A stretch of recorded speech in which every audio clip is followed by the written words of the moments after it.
हिंदुस्थानामध्ये आम्ही हिंदू आहोत आणि महाराष्ट्रामध्ये आम्ही मराठी आहोत.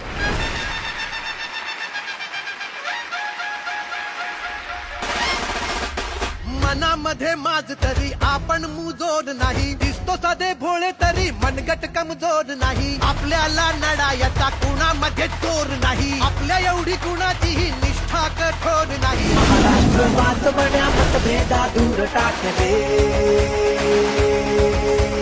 मराठीच्या रक्षणात भाऊ आता एक आहे. पक्ष आपला, पक्ष आपला, पक्ष आपला ठाकरे.